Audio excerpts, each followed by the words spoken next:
Delphino, je tiens à remercier Delphino pour l'invitation. Toujours un plaisir. Alors, beaucoup de sujets, ou enfin beaucoup de sous-thématiques. Peut-être les personnes qui sont plus récemment arrivées, si je parle trop vite, vous me direz de parler moins vite. Ça va? Parce que je peux avoir tendance à m'emballer, disons, pour des sujets comme ceux-là qui m'intéressent, qui m'interpellent. Alors donc, je pense que la présentation a été faite. Je m'intéresse aux questions d'immigration, de gestion de la diversité.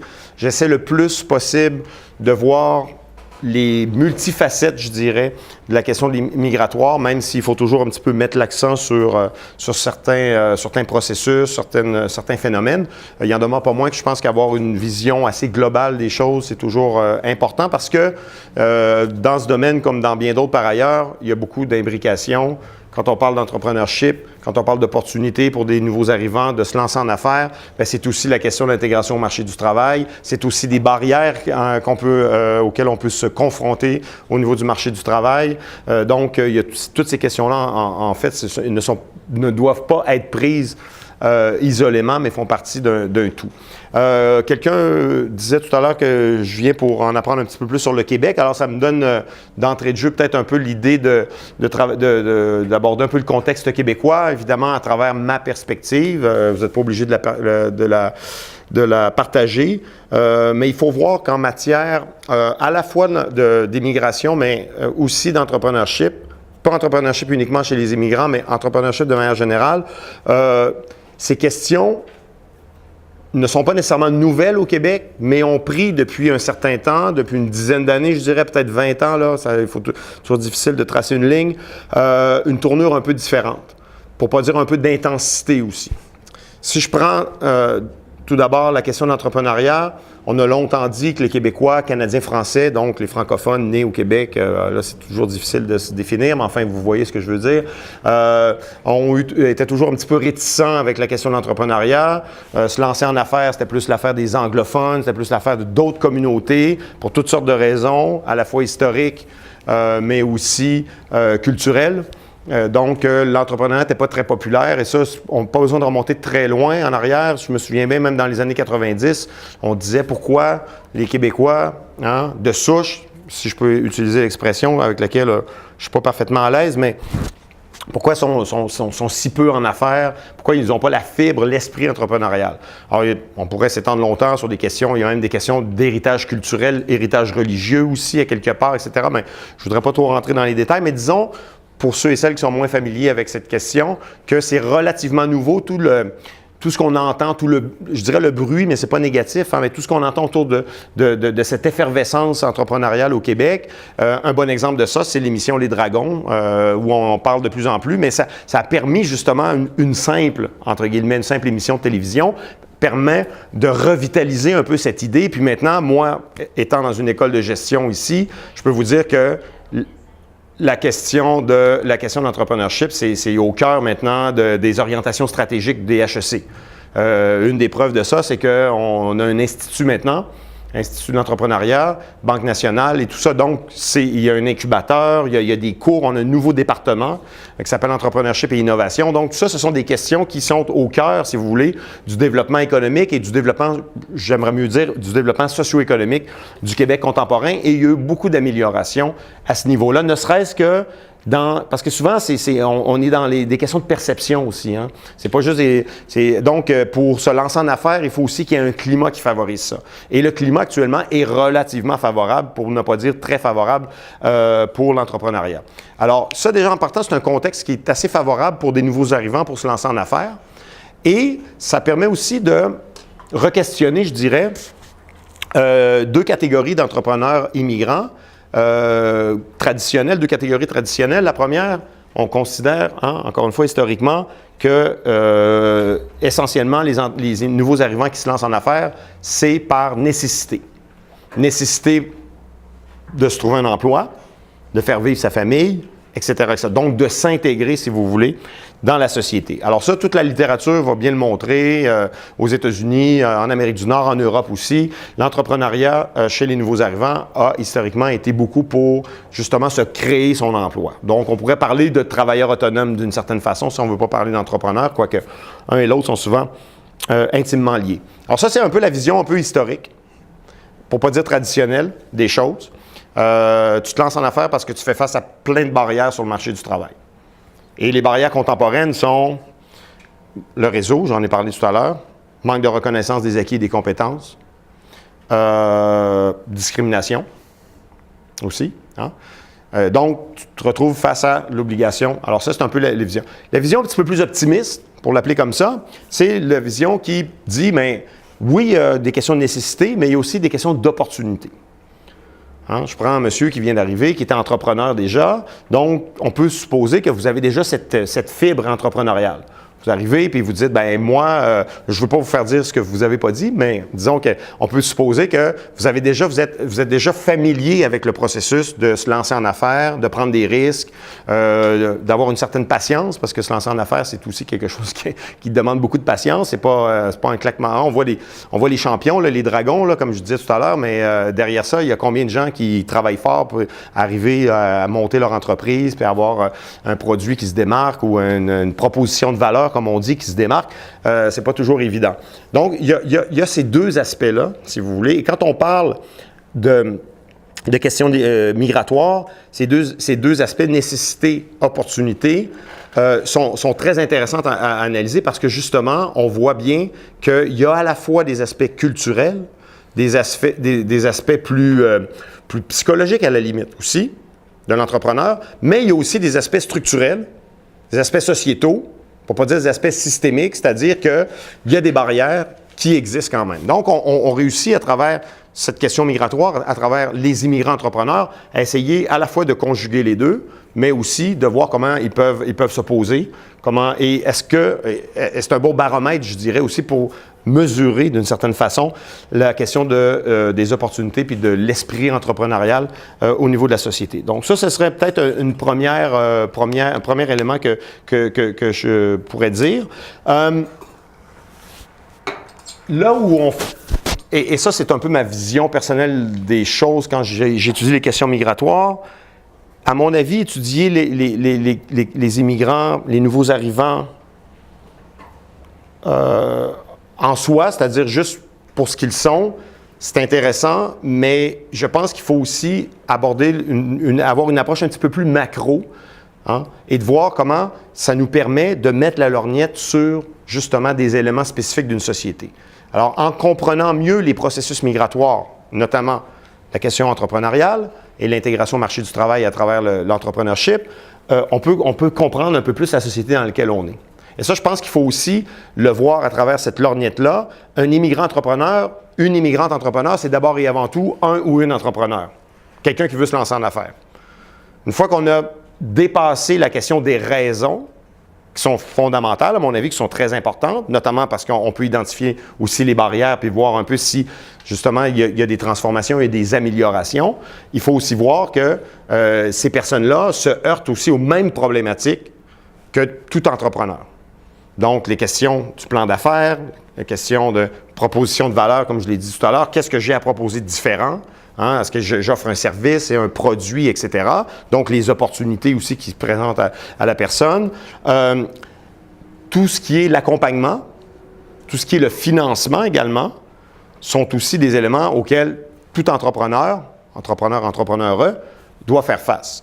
Mais, dans un contexte migratoire, dans un contexte d'immigration, encore une fois, c'est là que c'est intéressant, c'est que toutes ces questions-là sont souvent exacerbées. La question du financement, tout le monde a de la difficulté à se faire financer quand on veut se lancer en affaires. Quand on est un immigrant, une immigrante, il y a un petit peu plus de difficultés. Je pense qu'il faut... le message là-dessus, c'est vraiment de voir que ce n'est pas un phénomène séparé de ce qui se passe dans la société, mais c'est un phénomène peut-être un peu plus amplifié, effectivement. Et c'est là qu'il faut aider davantage les gens à pouvoir obtenir, aller cogner aux portes, par exemple, des contacts. On parle de contacts, c'est fondamental. Le financement, comme je le disais tout à l'heure, évidemment, les institutions financières, peut-être moins maintenant, mais historiquement, ont été un petit peu frileuses à financer des projets venant de gens de l'extérieur. J'oserais pas dire parce que pour des raisons culturelles ou discriminatoires, mais plutôt parce que les gens n'avaient pas d'expérience, n'avaient pas de réseau, donc on s'est dit le risque est d'autant plus grand. Hein? Alors, ça, ce sont des éléments, à mon avis, qui sont importants à prendre en considération. L'autre aspect aussi, je l'ai mentionné en faisant référence à monsieur ici tout à l'heure, l'entrepreneurship, c'est culturel aussi. Je pense qu'il ne faut pas l'oublier. Ça s'est beaucoup amélioré au Québec, hein? Mais en même temps, culturellement, historiquement, au Québec, c'était un petit peu bas, le taux d'entrepreneurship. Il y a certaines cultures, et ça, tous les sondages, toutes les données, quand on peut les avoir, parce que ce n'est pas toujours facile à avoir, le montrent très bien. L'entrepreneurship chez les minorités culturelles, de manière générale, est plus développé. L'esprit entrepreneurial est plus développé. Donc là, il y a aussi des opportunités au niveau plus de la société, si on veut, d'encourager ces personnes à se lancer en affaires. Mais le problème, c'est un peu la quadrature du cercle, d'une certaine façon, c'est que ce sont des gens qui arrivent souvent, je ne dirais pas d'un certain âge, puis les nouveaux immigrants sont, je pense que la moyenne d'âge, à peu près 30 quelques années, si ma mémoire est bonne, là, maximum. Même, je pense que c'est plutôt 29 ans, donc plus jeunes que la population en général. Mais ce sont quand même des gens qui ont un certain âge qui ne peuvent pas non plus nécessairement se permettre d'attendre 3, 4, 5 ans, parce qu'ils arrivent aussi peut-être avec une famille, comme je le mentionnais tout à l'heure. Donc, il y a des besoins économiques aussi Alors, là où je pense qu'il y a du travail à faire, c'est accélérer. Donc, permettre aux gens qui veulent se lancer en affaires d'accéder rapidement à un réseau, à des connaissances, juste savoir où est-ce que je peux être financé, comment je peux être financé, quel type d'organisme peut m'accompagner, peut m'aider, etc. Donc, ça, c'est toute l'information, elle est présente. Puis, pour toutes les questions migratoires, puis probablement bien d'autres par ailleurs, le problème, c'est la canalisation des informations. J'aurai, si vous avez l'occasion de le lire, là, je vais avoir un petit texte dans la presse dans les prochains jours, prochaines semaines. Là. Ils ont une série là, sur 100 idées pour le Québec. Bien, un des éléments que je retiens, moi, je pense qu'il y a énormément d'expertise au niveau de l'accompagnement des immigrants au Québec. Plusieurs d'entre vous ici, vous en êtes la preuve. Monsieur ici en est la preuve, l'organisme en est la preuve, le promis. Il y en a d'autres. Le ministère aussi fait beaucoup d'efforts, puis je ne le dis pas parce que vous êtes là, parce que je le sais, je travaille avec des gens, tout ça, je sais que tout le monde essaie le plus possible. Le problème, c'est qu'il y a beaucoup de choses qui sont envoyées, qui travaillent en silo. Donc, la première chose pour les gens qui veulent vraiment se lancer en affaires, c'est de savoir, est-ce que tu veux te lancer en affaires, pour quelles raisons? Mais une fois que tu as déterminé ça, comment on va le faire maintenant? Et orienter donc bien les gens à ce niveau-là, au niveau, encore une fois, financement, plan d'affaires, projet, etc., etc. L'accompagnement. Ce qui manque, ça revient encore à cette idée de réseau, ce qui manque souvent chez les entrepreneurs immigrants, c'est la capacité d'être coaché, si je peux utiliser l'expression, d'être accompagné. Quand on ne connaît pas les gens, des fois, il y a la barrière de la langue aussi qui peut arriver. C'est déjà plus difficile. Alors, je pense que le rôle d'organisme, le rôle des institutions, le rôle des chercheurs aussi qui travaillent sur ces questions-là, parce que c'est pas de la recherche fondamentale, là, c'est de la recherche-action, à mon avis, qu'il faut privilégier, c'est vraiment de pouvoir canaliser, de pouvoir orienter ce type d'informations pour que les gens qui veulent se lancer en affaires, qui veulent se trouver un emploi dans leur domaine d'études, selon leur qualification, etc., puissent le faire le plus rapidement possible. Parce que le temps, évidemment, joue contre un entrepreneur. Ça va de soi. Plus ça prend du temps, moins tu fais de l'argent. Moins tu fais de l'argent, mais plus ça tourne un petit peu, tu as beaucoup de difficultés. Alors, ça prend vraiment cet accélérateur, si on veut. Et là, je ne fais pas de promotion pour HEC, mais c'est ce qu'ils ont monté, notamment un accélérateur pour l'entrepreneurship. Alors, je reviens. Ça fait beaucoup d'informations peut-être, là. Il y a des spécificités propres à l'entrepreneur immigrant, hein, qui peuvent lui être, je dirais, endogènes, c'est-à-dire qui viennent de la culture, qui viennent d'expériences dans le pays d'origine ou ailleurs, donc avant l'arrivée au Québec, avant l'arrivée au Canada. Et il y a aussi des facteurs très exogènes qui sont amplifiés par la situation de l'immigration, comme je le disais tout à l'heure, barrières de toutes sortes que vous connaissez autant que moi, sinon plus. Donc ça, c'est peut-être des éléments que je voudrais, sur lesquels je veux insister. Maintenant, si on fait le lien avec la région, j'aurai l'occasion de présenter tout à l'heure quelques résultats de recherche, une recherche que je mène sur l'intégration des immigrants en région, pas des entrepreneurs par contre, mais c'est un peu la même chose. Là, les choses s'amplifient davantage, si je peux dire. Parce que si on dit on manque de réseau ici, il y a quand même des opportunités. Il y a quand même des opportunités. Un de mes étudiants de doctorat vient de soutenir il y a 2 semaines sur l'entrepreneuriat des produits religieux avec le cas des produits halal, par exemple. Il y en a une belle opportunité là. Alors lui, ce qu'il voulait voir, c'était les gens qui se lancent dans ce domaine-là, d'entrepreneuriat, est-ce que la croyance, quelles sont les dimensions religieuses qui comptent en fait dans l'idée de se lancer en affaires? Ben, je vous dirais, là, les réponses évidemment sont variées. Il a interviewé plus de 45 entrepreneurs, mais il y en a beaucoup pour qui c'était plutôt une opportunité. Il y avait les valeurs religieuses derrière, mais s'il y avait eu un autre type d'opportunité, probablement que ce serait aussi lancé. Alors, voyez-vous, donc, dans un milieu urbain comme celui de Montréal, évidemment, les opportunités sont d'autant plus grandes, et ça, même pas, tu n'as pas besoin d'être immigrant pour avoir plus d'opportunités. Donc, déjà, en partant, il y a cette question importante avec les régions. Hein?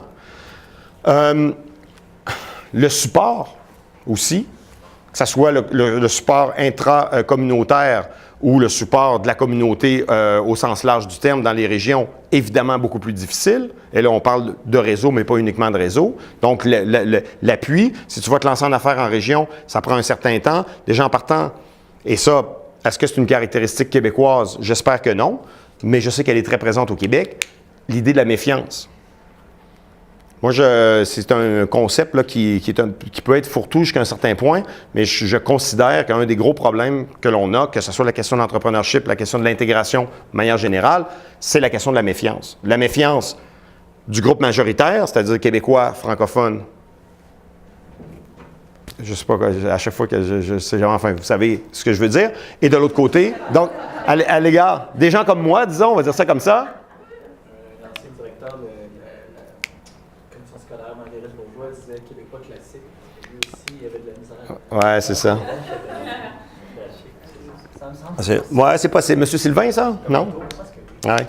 C'est pas, c'est ouais, monsieur, bon, ben, OK, Québécois classique, on va dire ça comme ça. Pas conservateur, mais classique. Donc, un Québécois classique versus, alors, cette idée de méfiance par rapport aux minoritaires. Alors, évidemment, dans un milieu plus petit, c'est clair que là aussi, en général, on peut penser que la méfiance, elle va être d'autant plus grande et vice-versa aussi. Donc, il y a un contact, il y a une relation interculturelle qui est toute à construire aussi. OK? Je vous dirais que, sans voir dans une boule de cristal, j'ai tendance à penser que se lancer en affaires pour un immigrant qui veut se lancer en affaires en région, le gros avantage, évidemment, comme n'importe quel autre immigrant, ce serait, notre entrepreneur, pardon, ce serait peut-être d'avoir moins de concurrence. Si tu as une idée vraiment, quelque chose là, vraiment qui peut permettre de répondre à un besoin, donc la concurrence est moins grande. En même temps, il faut voir que ça prend beaucoup de courage aussi pour le faire. Parce que les immigrants, même avec un emploi assuré, puis on le verra un petit peu tout à l'heure, les défis liés à ça, hésitent beaucoup à aller en région. Il faut voir aussi que les Québécois classiques, souvent, vont aussi partir des régions pour venir vers les grands centres urbains. Donc, voyez-vous, c'est un peu difficile. On demande beaucoup aussi, ça c'est peut-être une parenthèse que j'ouvrirai là-dessus, je dirais qu'il y a comme une pression sociale aussi sur les immigrants. Mais il y a une pression sociale aussi sur les employeurs, il y a une pression sociale sur les chercheurs, il y a beaucoup de pression autour de la question migratoire. On a une pression pour qu'on soit plus entreprenant. On compte justement sur ces éléments culturels. Il y a certaines régions du monde où les gens sont beaucoup plus entrepreneurs pour toutes sortes de raisons. Ma femme est colombienne, elle vient d'une région de la Colombie où les gens sont très entreprenants. Donc, être en affaires, c'est peut-être pas un hasard, vous me direz, mais tu sais, il y a ces éléments-là.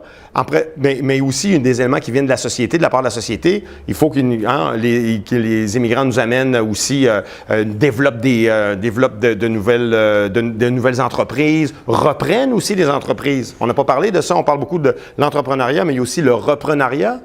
Hein? On compte sur ça. J'ai même lu des trucs dernièrement sur les problèmes de transmission des entreprises agricoles, par exemple.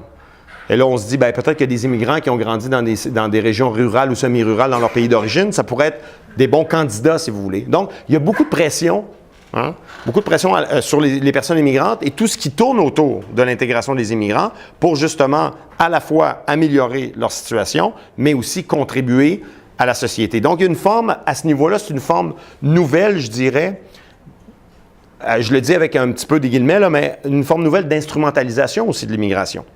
À quelque part. Parce qu'on compte sur les migrants pour pallier aux problèmes démographiques, on compte sur les migrants pour pallier aux problèmes économiques, c'est-à-dire à la pénurie de main-d'œuvre actuellement. On compte sur les immigrants aussi pour partir des nouvelles entreprises puis amener le Québec ailleurs, innover, etc., etc. On compte aussi sur les immigrants, ça on le dit moins peut-être, mais même pour poursuivre perpétuer, si vous voulez, les petits dépanneurs de coin parce qu'il n'y a plus personne qui veut les faire. Les Québécois classiques ne veulent plus, je vais la reprendre celle-là, les Québécois classiques ne veulent plus les reprendre. Donc, voyez-vous, il y a énormément, puis ça, vous le savez, ceux et celles qui ne sont pas nés ici, vous le savez autant que moi, sinon plus, vous le vivez ou peut-être encore même au quotidien, beaucoup de pression sur les immigrants eux-mêmes pour toutes ces raisons que j'ai nommées et probablement bien plus encore. Donc ça, c'est aussi une question. Le Québec est à ce niveau-là, est un peu à la croisée des chemins. Hein? Les questionnements qui ne sont pas toujours,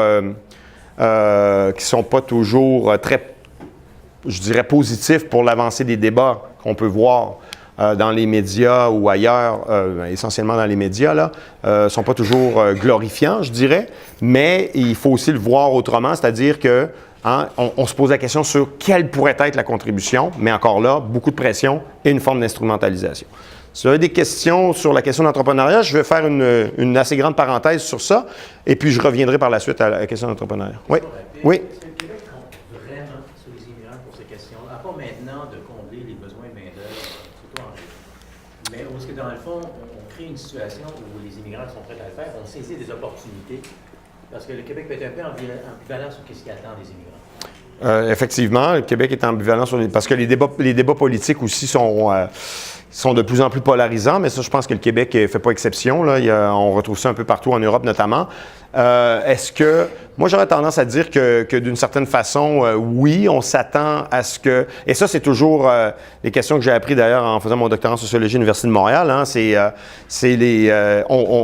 question de l'instrumentalisation de l'immigrant. Puis il y a toujours à travers ça le bon et le moins bons immigrants, hein, ou le bon ou le mauvais finalement aussi. Hein. Ça, faut pas non plus l'oublier. Mais je pense quand même que... c'est une bonne question, Delphino, que tu poses quand même, parce que je me dis, si j'ai bien compris ta question aussi, c'est que derrière, on se dit, les opportunités sont là, c'est à vous de les saisir, lancez-vous en affaires, puis ou sinon, allez en région. On n'a pas beaucoup d'encouragement. Par contre, nous, ce qu'on est plus prêts maintenant à travailler avec les personnes immigrantes, c'est des pénuries de main-d'œuvre en région. Oh oui. Mais là, ça devient une réponse. C'est clair. Il y a 10 ans, on ne parlait pas. On n'en parlait presque pas, même si la régionalisation, ça demeure quand même un thème assez récurrent, mais dans des conjonctures particulières, oui. Alors, on est instrumentalisé, mais ça, dans un créneau assez oui, mais la question chez les entrepreneurs aussi, je dirais qu'il y a une forme d'instrumentalisation, mais évidemment, c'est plus difficile d'instrumentaliser parce que tu peux pas dire à quelqu'un, ben lance-toi en affaires, c'est sûr que ça va réussir. Alors que l'autre, tu dis, ben il y a des emplois, va-t'en en région, tu vas trouver un job, il y en a, puis si tu t'en trouves pas, c'est de ta faute. Tu sais, il y a un petit peu de ça aussi. Avec l'entrepreneuriat, c'est plus difficile, c'est plus long, comme je le disais tout à l'heure. Ceci étant dit, il y a de plus en plus de services qui sont, ou d'organismes peut-être plutôt que de services qui sont sensibilisés à cette question-là. Évidemment, un organisme comme le Promis l'est totalement parce que c'est votre mission même, à quelque part, de favoriser l'intégration. Mais je parlais tout à l'heure de ce qui se fait à HEC. Il va y avoir éventuellement un palmarès aussi des groupes qui se lancent le plus en affaires, etc., etc. Il y a quand même ce genre de truc qui sort de plus en plus. La Banque de développement du Canada aussi a des projets de développement, etc. Mais encore là, je reviens à la base. Il faut que ces informations puissent circuler. Il faut que ces informations soient accessibles. Il faut que les gens soient bien orientés vers ces projets-là. Et puis, il faut que, pour qu'un projet réussisse, évidemment, il faut que le projet entrepreneurial soit lié directement à la volonté de se partir en affaires. Si tu le fais juste parce que tu n'as pas d'autre chose, c'est sûr que ça peut fonctionner, mais disons que les chances, à mon avis, sont peut-être un peu moins grandes.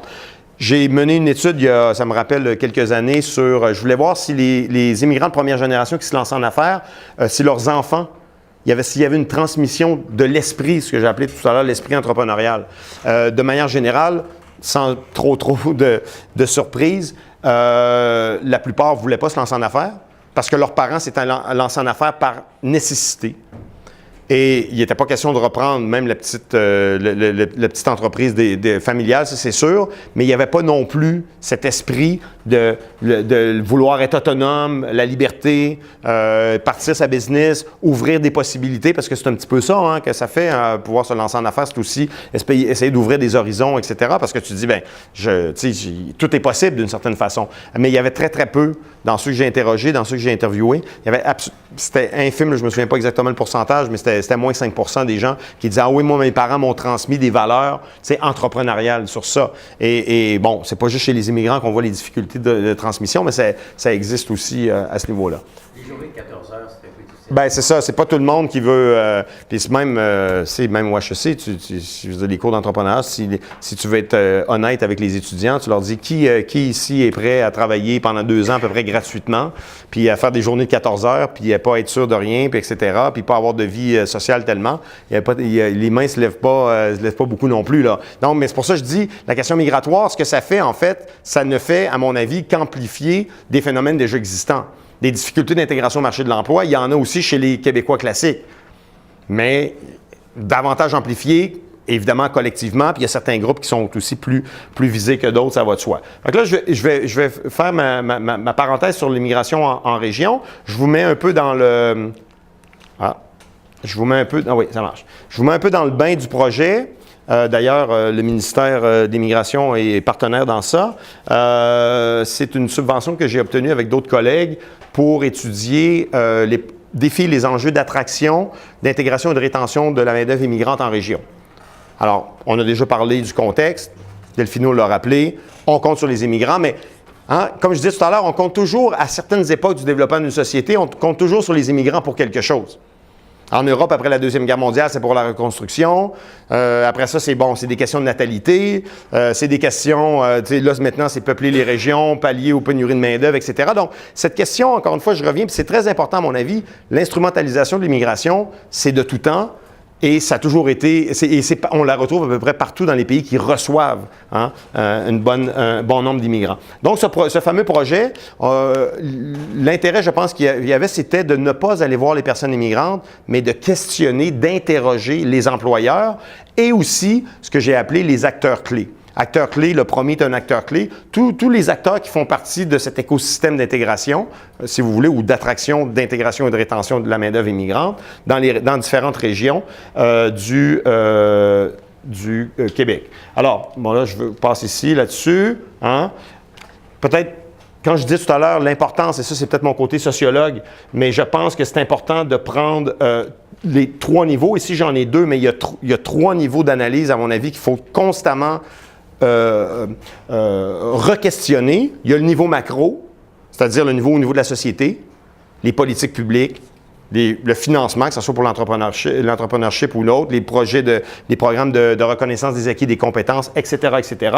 Il y a les niveaux méso, c'est-à-dire les niveaux organisationnels, donc les employeurs essentiellement. Puis il y a le niveau micro aussi, mais là, on l'a moins abordé dans ce projet-là parce qu'on ne questionnait pas les personnes immigrantes. Je vais le faire dans un deuxième temps avec une étudiante de doctorat. Le niveau micro, c'est le niveau vraiment pourquoi immigrer, pourquoi aller en région. J'ai vécu des déceptions dans certaines régions, où j'ai vécu des déceptions à Montréal. J'essaie de voir s'il y a plus d'opportunités pour moi dans les régions. On n'arrête pas de parler des régions, etc., etc. Mais pour cette recherche, c'est essentiellement les 2 niveaux que je prends. Alors là, vous l'avez ici aussi quand même. Ça va? Alors, l'important, c'est vraiment de revoir ça. Analyser les pratiques des employeurs en matière de dotation, donc d'embauche, d'intégration organisationnelle et de rétention. Et je pense que c'est fondamental, ces 3 éléments-là font partie. L'attraction, c'est une chose. Mais une fois que les gens y vont, il faut qu'ils soient intégrés parce qu'on veut les garder. Et ça, c'est fondamental. Et là, le gros défi commence, je dirais. En fait, il commence aussi au niveau de l'attraction, parce que c'est assez difficile dans certaines régions, mais il y a un défi très important d'intégration. Donc, on parle ici de formation. Les employeurs, est-ce que plus ou moins que dans la région de Montréal? J'aurais tendance à dire peut-être sont un petit peu moins préparés, sont un peu moins préparés à faire venir des gens de d'autres cultures. Ont tendance à banaliser les impacts que ça peut avoir sur les travailleurs immigrants, sur les autres employés. Puis je donnerai quelques anecdotes, si vous voulez, tout à l'heure par rapport à ça, et aussi sur l'organisation de manière générale. Donc, une banalisation des impacts que ça peut avoir. Et quand on banalise les choses, bien évidemment, on ne se prépare pas. Donc, le manque de préparation. Et ce qu'on retrouve, je ne passerai pas tout le PowerPoint comme ça, là, je vais vous le dire plus de mémoire. Quand on questionne les employeurs, puis j'en ai questionné quand même plus d'une centaine, dans 5 régions différentes du Québec, donc Estrie, centre du Québec, donc Drummondville et tout ça, Mauricie, Trois-Rivières et les alentours, Québec, je ne sais pas s'il y a des gens de Québec ici, là, mais moi, je viens de Québec. Là, ça ne me dérange pas de dire que Québec, c'est une région, mais je sais que c'est sensible de dire ça. Et puis, Beauce, Chaudière-Appalaches. OK? Donc, alors, on a mené notre recherche dans ces régions-là.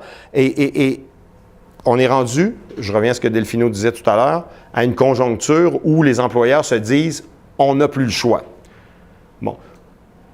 Moi, je veux bien qu'on dise ça, puis je peux comprendre que d'un point de vue très pragmatique pour un employeur, ça te prend de la main-d'œuvre tout de suite, tu veux travailler, tu ne veux pas perdre de contrat, tu veux continuer de progresser, de croître, etc., etc. Je le comprends parfaitement du point de vue de l'employeur. Mais je ne peux pas m'empêcher, du point de vue de chercheur que je suis, de trouver malheureux que les gens voient ça comme un plan B, si vous me passez l'expression, comme hein, on n'a plus le choix, maintenant c'est là qu'on est rendu, d'aller chercher de la main-d'œuvre immigrante. Quand tu te dis ça, je trouve que ça part très mal, le processus d'attraction puis de rétention des personnes immigrantes. Parce que, et je ne suis pas en train de dire, je ne veux pas vous laisser sur un message là, ici à la fin de la rencontre, que les employeurs en région sont tous fermés, etc. C'est pas vrai. Hein? Je vais faire très attention à ce que je dis, mais j'ai entendu ça à plusieurs reprises. On n'a pas le choix. Donc, bon, c'est déjà mieux que rien, vous me direz. Mais à partir du moment où on se dit ça, encore une fois, je trouve que c'est peut-être pas le bon point de départ.